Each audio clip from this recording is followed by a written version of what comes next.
The ongoing story of the boys from Covington Catholic High School and their alleged bullying and harassment of a Native American man at the Lincoln Memorial is one of the worst cases of media malfeasance I've ever seen. Or maybe just cultural malfeasance. It's been everybody from news agencies to politicians to celebrities attacking these children based on a narrative that's a complete and total lie. They said these kids surrounded the Native American man. They didn't. He approached them. They said the boys taunted this guy on racial terms. The best I can do for that claim is there was some tomahawk chopping that's more sensibly explained by juveniles being juvenile when confronted by a man for unknown reasons. And if you care about racial harassment, perhaps you ought to care more about the much more explicit racial harassment the boys themselves received. What the hell is you see a crackers with Make America Great hat on? Yeah, you's a cracker. Why did you go back to Europe where you came from?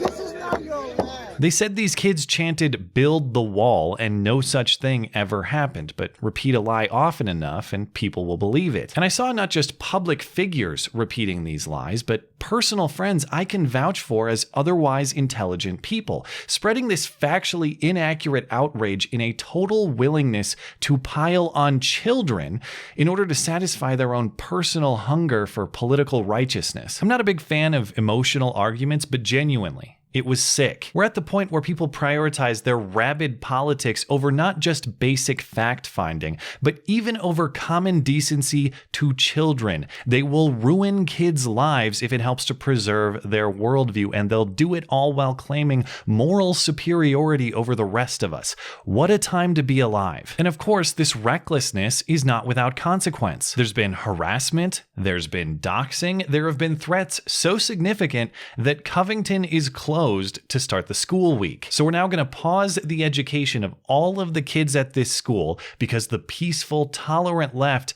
made up a story to quench its own outrage thirst. Every week needs a new target and a new sacrifice, so this week Covington gets to be the Jurassic Park goat to the progressive T-Rex, regardless of whether the facts support the carnage or not. As the information has emerged, however, I have seen a split between people of honesty and integrity, people who actually care about the truth and about facts and about evidence, and people who are just out to preserve the narrative at all costs. For the people who let the emotion of the initial scene over the weekend get the best of them and cause them to pass judgment too early, but apologize later after the full fact pattern was available, I have less concern. Don't get me wrong, it's not good, even if you gently or indirectly contribute to an unjust pile-on.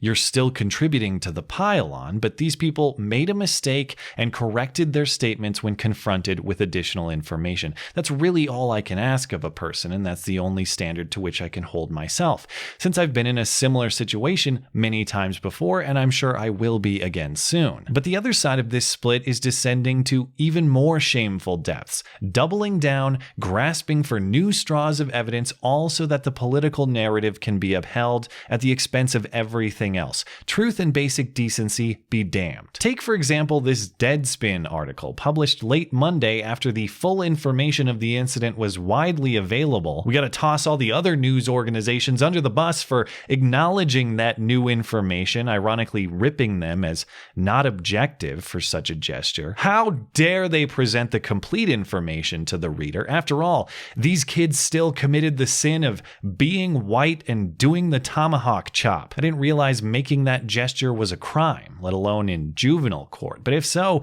you better get to arresting all of those Chiefs and Braves fans too.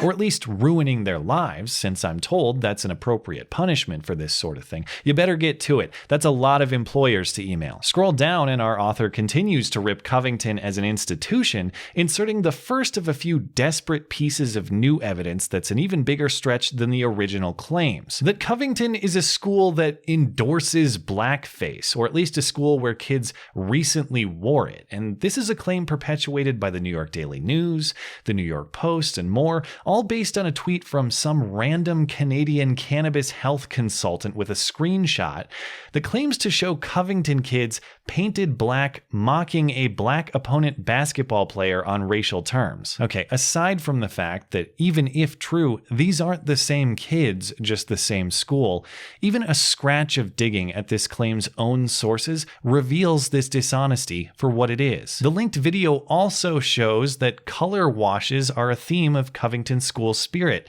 They did a whiteout, and yes, the kids are wearing whiteface in total disrespect of albinos, and they did a blue out in total disrespect for the Smurfs. And of course, no mention of these other colors in the media reports, just the claim, or at least the implication, that Covington students paint themselves not in a multicolored gesture of school spirit, but because they want to mock opponent black players on racial terms. And if that's not bad enough, you haven't even seen the worst of it. Addressing this controversy to settle the matter, independent fact arbiter and ace of spades final say in all internet debates Snopes actually gave this claim a verified green check true rating, and be sure to donate to their PayPal for their effort in the battle against misinformation. Now, to be fair, I guess Snopes is vetting the question of whether this photo is in fact of a Covington game, but that issue was never in doubt. The question is whether this was racial mockery, and giving it the badge of true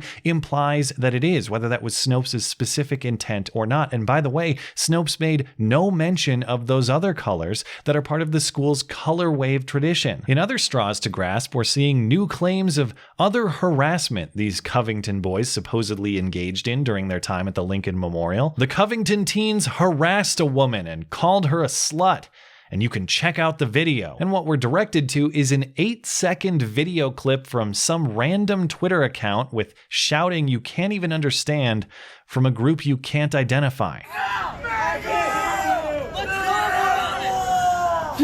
MAGA! I'm so tired already. And without establishing those facts or any additional context, we're just supposed to take this claim of harassment as true at face value. Never mind that the poster of it engages in the same type of hateful language we're trying to crucify other people for. Doesn't matter, 70,000 plus retweets. Even as I write and record this video on Tuesday morning, there are still more claims of harassment circulating on Twitter in perfect timing with the desperate need to uphold this crumbling narrative. Journalists are sharing this clip, supposedly showing a Covington student at the Lincoln Memorial say, "It's not rape if you enjoy it." It's not rape if you enjoy it.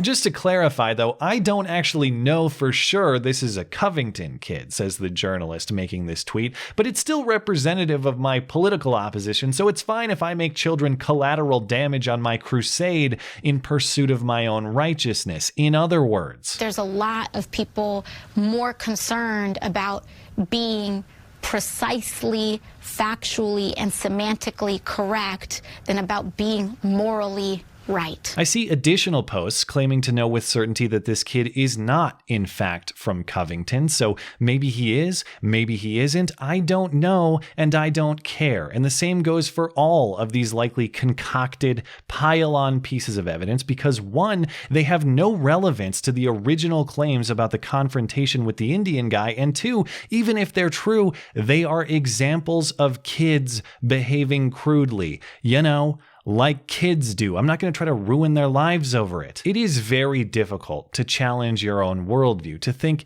introspectively and consider the possibility that you're wrong. Could be on one particular issue or maybe on your entire perspective altogether. And I get it. I don't like being wrong either, and navigating my own wrongness is a difficult skill I am always trying to develop and improve upon. But this level of resistance to it, this absolute vital necessity to preserve your worldview at all costs, this is approaching levels I can't remember seeing before. It's not just rationalizing the flaws in your case and explaining them away with ever longer stretches. It's a willingness and even an eagerness to toss kids into the meat grinder too, if it'll help your chances. Truth first, kindness first, family first. I can think of several honorable picks to make the highest value in your life. Narrative first, though, be careful. You'll end up scrambling to ruin children's lives so that your politics can be the last thing standing. Thanks as always for listening and for supporting this channel always. Appreciate that thought. thoughtful discussion down below, and especially over on Twitter, that is at ML Christiansen. You're always welcome to coming out and chat in my live streams. Those are linked down in the description. Looking forward to it. Goodbye.